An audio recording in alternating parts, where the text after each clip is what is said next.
एक रात शेरू जंगल से गुजर रहा था।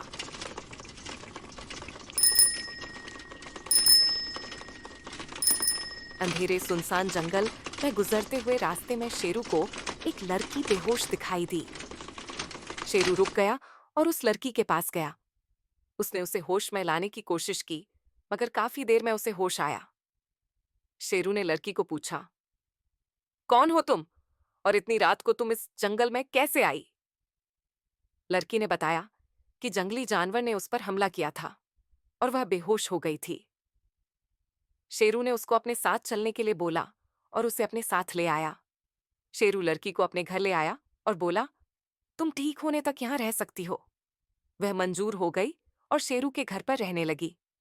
कुछ दिनों बाद जब लड़की अपने घर नहीं गई तो शेरू को उसकी हरकतों पर शक होने लगा। वह खाना नहीं खाती थी और सिर्फ जूस ही पीती थी। पूरे घर पर हर जगह सिर्फ जूस ही दिखाई देता था। शेरू ने छुप छुप कर उस पर नजर रखना शुरू किया।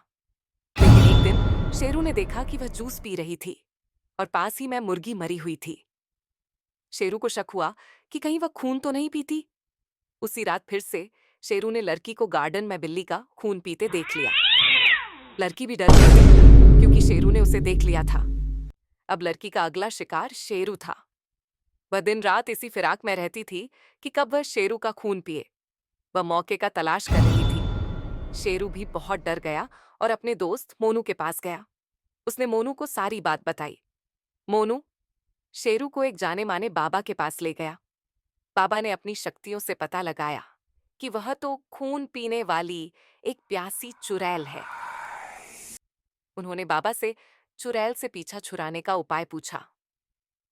बाबा ने शेरू को उसकी रक्षा के लिए एक ताबीज दिया और मंत्र वाली राख देते हुए कहा कि जब चुड़ैल अपने असली रूप में आए तभी यह राख चुड़ैल पर फेंकना। ऐसा करने से वह एक शीशी में कैद हो जाएगी। शेरू बाबा की बात सुनकर घर आ गया। शेरू बहुत डरा हुआ था। उसको अब सिर्फ मौके की तलाश थी। अचानक शेरू के पास ताबीज देखकर लड़की गुस्से में आ गई और शेरू को ताबीज फेंकने को बोली। जैसे ही शेरू ने मना किया, वह गुस्से में ही अपने असली रूप में आ गई।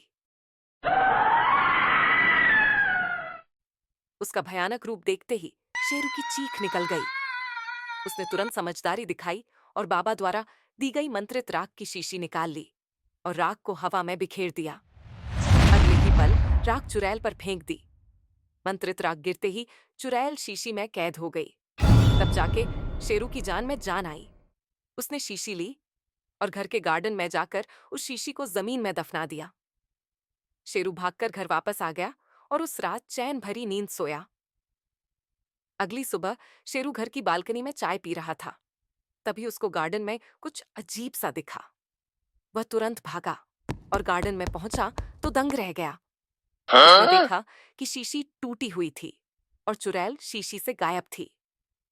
वह सोच मैं डूब गया कि ये कैसे हुआ। तभी अचानक उसके कुत्ते के रोने की आवाज आई।